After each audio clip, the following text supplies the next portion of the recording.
Hello everyone and welcome back to my channel. Hammaga salom. Kanalimga xush kelibsizlar. Bugungi videomizda sizlar bilan to be haqida gaplashishni davom ettiramiz va unga qo'shimcha ravishda WH questionlarni ko'rib chiqamiz. But first, let's get into the intro.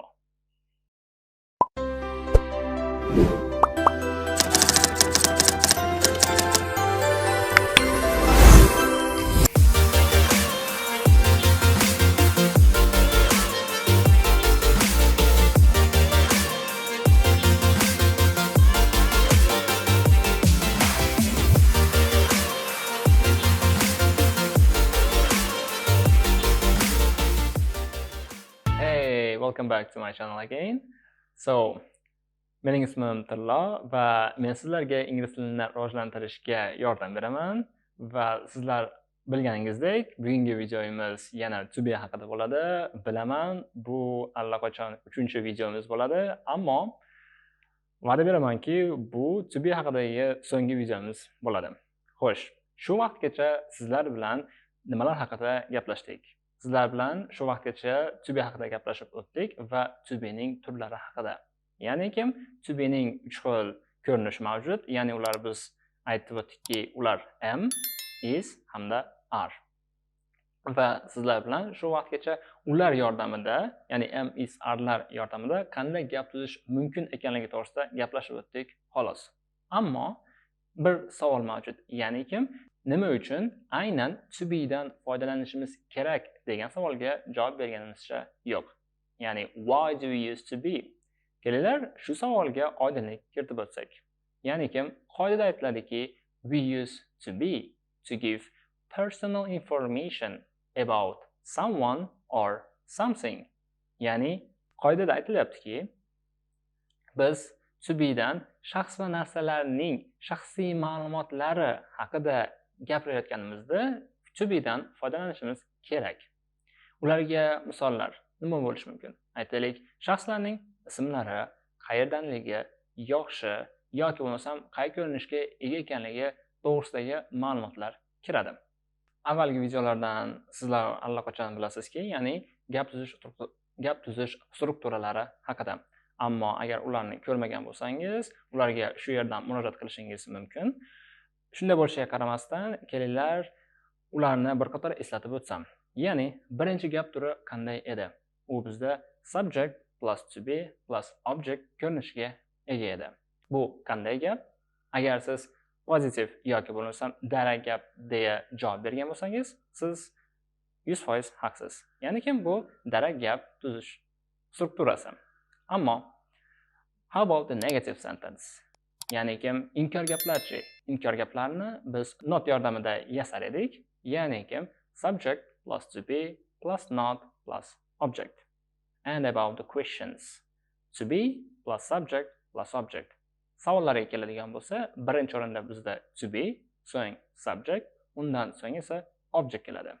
Kelinglar, shu joyda endi savollarga alohida to'xtalib o'tsak. Ya'ni shu vaqtgacha sizlar bilan ko'rib chiqilgan barcha savol turlari yes no questions deb ataladi. Nega aynan yes no? Sababi shuki, bu turdagi savollarga biz qisqagina yes yoki no deya javob berishimiz mumkin. Ya'ni agar so'raladigan bo'lsa, are you a teacher? Yes, I am. Ya'ni men qisqagina yes, I am deya javob berishim mumkin. Shu sababdan ham bunday turdagi savollar yes no questions deb ataladi. Ammo hamma savollar ham bunday emas. Ya'ni bizda boshqa turdagi savollar ham mavjud. Kelinglar, endigi navbatda shular haqida gaplashib o'tsak. Bular qanday nomlanadi? Bular bizda WH questions deya nomlanadi. Birinchi o'rinda qoidaga murojaat qilsak. Qoidasida aytiladiki, we use WH questions to get a specific answer to our questions. Ya'ni agar biz savol berayotganimizda savolimizga aynan bir maxsus javob kerak bo'lgan vaqtda biz WH questionlardan foydalanishimiz kerak bo'ladi. Endi aytishingiz mumkin, nega aynan WH questions, ya'ni nomi sifatida? Nomi bunday bo'lishiga sabab, gapning boshida, ya'ni savollarning boshida biz WH question wordlardan foydalanishimiz kerak bo'ladi.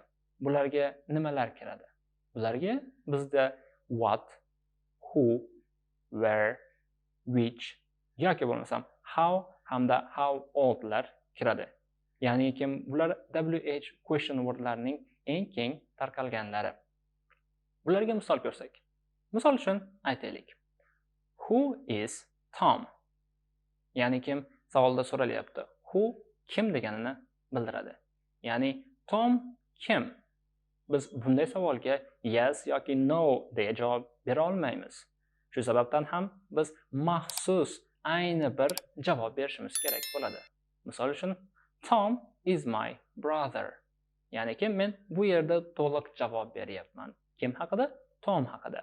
Ya'ni Tom mening akam deb aytib o'tyapman. Yoki bo'lmasam keyingi misol.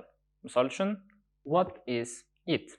Ya'ni biz bilamizki it pronounni biz jonsiz narsalarga nisbatan ishlatamiz va men so'rayapman. Bunga qanday javob berishimiz mumkin? Aytaylik, it is a phone. Ya'ni men mana shu buyum haqidagi ma'lumotni beryapman. Ya'ni nima ekanligini aytyapman. Va shu sababdan ham men maxsus javob beryapman. Shunday ekan, men bu savolga, ya'ni what is it degan savolga yes yoki no deya javob bera olmayman. Xo'p. Yoki bo'lmasam, aytaylik, keyingi savolimiz. Where? Ya'ni where degani qayerda degan ma'noni bildiradi. Where are you from? Ya'ni siz qayerdansiz? I'm from Uzbekistan. Men O'zbekistondanman. Ya'ni sen qayerdansan deb savol so'rashsa, siz yes yoki no deya olmaysiz-ku. Shu sababdan ham biz to'liq javob berishimiz kerak bo'ladi. Yoki bo'lmasa, eng keng tarqalgan savollardan yana bir turi how are you? Ya'ni ahvolingiz qanday? I'm fine yoki bo'lmasam I'm doing well deya javob berishingiz ham mumkin. Shunday ekan, bular bizda WH questionlarga misollar bo'ldi. Agar siz shu va boshqa grammatikalarni faqatgina qoidalarga asoslangan holda o'rganishni xohlamasangiz, ya'ni agarda amalda qo'llashni xohlasangiz, quyida video ostida havola mavjud, ya'ni Telegram kanalda shu va boshqa grammatikalarga asoslangan materiallarni PDF shaklda yuklab olishingiz mumkin. But so far, our lesson is over. Thank you, goodbye, and see you in the next videos.